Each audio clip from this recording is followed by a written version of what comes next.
네, 뉴욕 증시 3대 지수 보시는 것처럼 혼조세로 6월을 열었습니다. 나스닥이 비교적 많이 올랐지만 상승폭이 그렇게 크다고는 할 수 없었고요. 다우존스는 0.3% 하락하고 있습니다. 4만 선을 언제 뚫었냐는 듯 다시 38,571.03포인트 선으로 내려와 있습니다.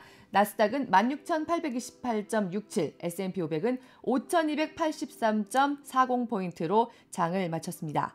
그런데 간밤에 뉴욕 증시에 해프닝이 하나 있었습니다.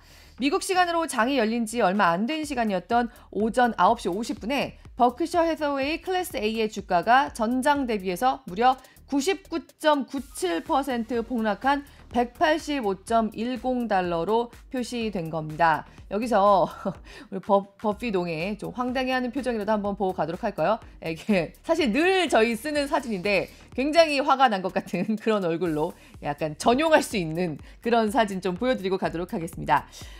버크셔 해서웨이 클래스 A뿐만 아니라 뉴스케일 파워 코퍼레이션 주가도 전장 대비해서 98.5% 폭락한 0.13달러로 표시했습니다. 뭔가 기술적인 오류가 있었던 거죠. 여기서 종목판으로 먼저 가보도록 하면요.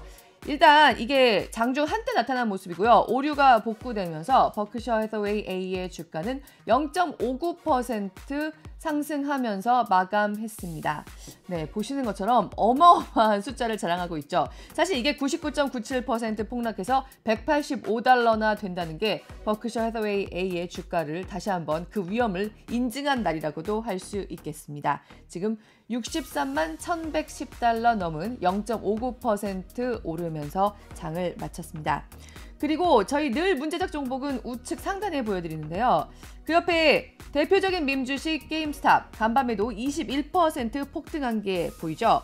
얼마 전에 미국 개미들의 임꺽정, 미국 개미들의 반란을 주도했던 로링 키티, 히스 길이 3년간의 침묵을 깼습니다. 그동안의 주식시장을 관전만 했었는데 앞으로는 내가 뭔가 한 건 하겠다. 앞으로 주식시장을 좀 면밀하게 보겠다는 그런 느낌의 일러스트를 자신의 X에 올리면서 게임스탑 재폭등 사태를 낳았는데요. 히스 길이 자신의 계좌를 인증했습니다. 게임스탑을 무려 500만 주, 우리 돈으로 1,300억 원어치가 넘는 1억 1,570만 달러어치 갖고 있다는 겁니다. 게임스탑 한 종목만으로만요. 그리고 6월 21일에 만기가 돌아오는 게임스탑 콜옵션 12만 계약을 갖고 있다고 계좌 인증을 올렸습니다. 다만 이게 진짜 키스길의 계좌 인증은 확인되지 않았다는 게 미국 언론들의 보도입니다. 키스길이 지난 5월 13일 이후로 주로 별다른 설명도 없는 영상이나 이미지로 미국 개미들의 투심을 좌우하고요. 또 게임스탑이 이 틈을 타서 유상증자를 발표하기도 하면서 게임스탑의 주가는 그야말로 롤러코스터를 타고 있습니다. 하지만 저희 지난달에도 한번 말씀드렸듯이 지금 여러 가지 상황이 2021년 당시와 다르기 때문에 게임스탑의 주가 자체는 이렇게 롤러코스터를 탈지언정 시장 전체의 분위기를 좌우하거나 월가에 어떤 지대한 영향을 미치지는 못하는 그런 해프닝에 그칠 거란 전망이 지금으로서는 더 큰 편입니다. 여기서부터 핀비즈맵 보시겠습니다. 오늘은 핀비즈맵 조금 늦게 보고 있는데요. 네, 보시는 것처럼 그냥 바로 눈에 띕니다. 또 엔비디아가 나홀로 빛난 판이었습니다. 지금 AI 반도체 판을 선도하고 있는 건 엔비디아입니다. 그리고 아주 차이가 크게 나는 포션으로 AMD가 숨가쁘게 뒤따라고 있는데요. 간밤에 희비가 엇갈렸습니다. 엔비디아는 급등, AMD는 하락했죠. 지금 엔비디아와 AMD의 두 CEO는 오촌 친척 사이이기도 한데요. 젠슨 황과 리사수 CEO 모두 타이완 출신입니다. 두 사람 모두 타이완 타이베이에서 열린 컴퓨텍스 테크 엑스포에 참석했습니다. 그야말로 엔비디아를 중심으로 다시 짜인 전 세계 반도체 업계와 전 세계에서의 그 타이완 파워를 과시하는 자리였습니다. 간밤 모습은 아니지만 그래도 저희 상당히 인상적인 장면 하나 여기서 보여드리고 가면요. 지난 5월 29일에 타이베이 수도 야시장에서 함께하고 있는 젠슨황과 세계 최고 반도체 위탁 생산 기업 TSMC의 창업주 모리스 창의 모습 함께 좀 보여드리도록 하겠습니다. 이 자리에 젠슨황과 TSMC의 창업주 모리스 창 그리고 타이완의 주요 IT 기업 경영자들이 함께했습니다.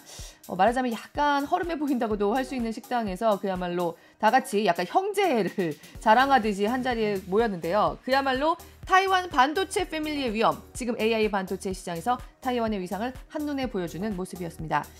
젠슨왕은 어제 2026년부터 양산하겠다는 차세대 AI GPU 루빈을 공개했습니다. 올해 후반에 내놓는다는 블랙웰의 후속판입니다. 지금 블랙웰도 아직 시장에 나오지 않았는데 그 다음 GPU를 또 공개한 거죠. 역시 TSMC에서 만들 거고요. 엔비디아는 신제품의 출시 주기를 기존 2년에서 1년으로 당긴다고 발표하면서 그야말로 2배속으로 달려가겠다고 발표하면서 AI 생태계에서 제왕의 자리에 틈을 주지 않겠다고 다시 한번 굳히기에 들어갔습니다. 사실 AMD의 리사수 CEO도 어제 컴퓨텍스 2024 기조연설에서 최신 첨단 AI 가속기 인스팅트 MI325X를 연내 출시할 계획이라고 밝혔습니다. 이 칩은 첨단 데이터 센터부터 노트북까지 대부분의 기기에 탑재할 수 있는 그야말로 범용 칩으로 AMD가 이걸로 엔비디아의 가장 중요한 경쟁자 중 하나로 부상할 수 있다는 평가가 다시 한번 나왔습니다. 하지만 오촌 고모뻘이라는 리사수의 이 발표는 젠슨왕이 루빈을 언급하면서 묻힌 꼴이 됐습니다. AMD의 주가 간밤에 보시는 것처럼 하락했습니다. 그야말로 엔비디아가 제왕의 자리를 굳히고 다른 경쟁자들의 추격을 허락하지 않겠다라고 하는 모습을 다시 한번 강하게 보여줬다고 할 수 있습니다.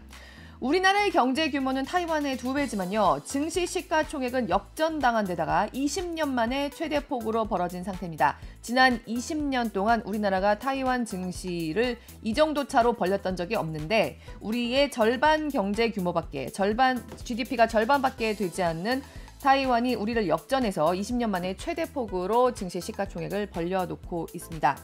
AI 생태계에서 거의 자체 완결성을 지니고 있다고 평가되는 TSMC, 엔비디아와 긴밀한 관계를 맺고 있는 TSMC뿐만 아니라 전반적으로 타이완 반도체 생태계가 더욱 급부상할 기회라는 겁니다.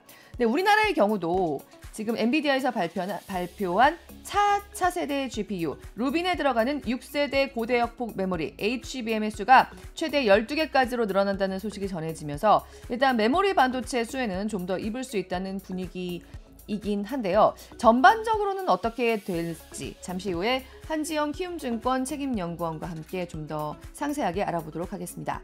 이런 가운데 전 세계 AI 칩의 90% 이상을 독점 공급하고 있는 엔비디아에 맞서서 그야말로 엔비디아 외에 그 나머지 모든 빅테크, 구글, 인텔, 마이크로소프트, 메타 같은 곳들 8곳이 AI 가속기 세계 표준을 만들겠다는 협력체를 구성했습니다.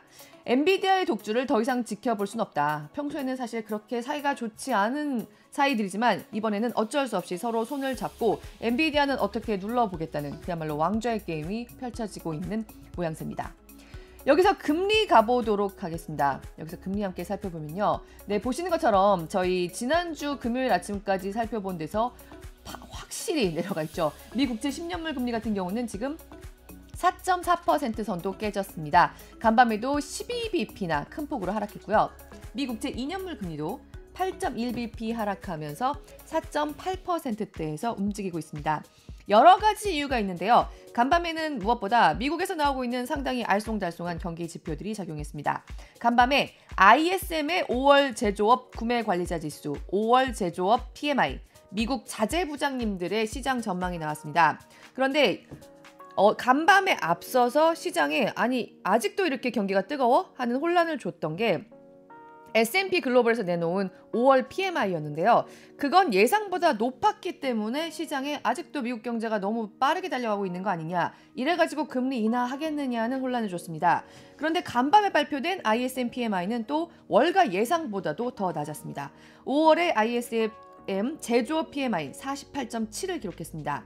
3개월 만에 최저치입니다. 이 정도면 미국의 경기가 상당히 둔화되는 낌새라고 할 수 있습니다. 그런데 간밤에 또 지난번에 S&P 글로벌 PMI가 수정한 게 나왔는데 이건 51.3을 기록했습니다. 경기가 여전히 확장 국면이라는 거고요. 여전히 뜨겁다는 얘기입니다.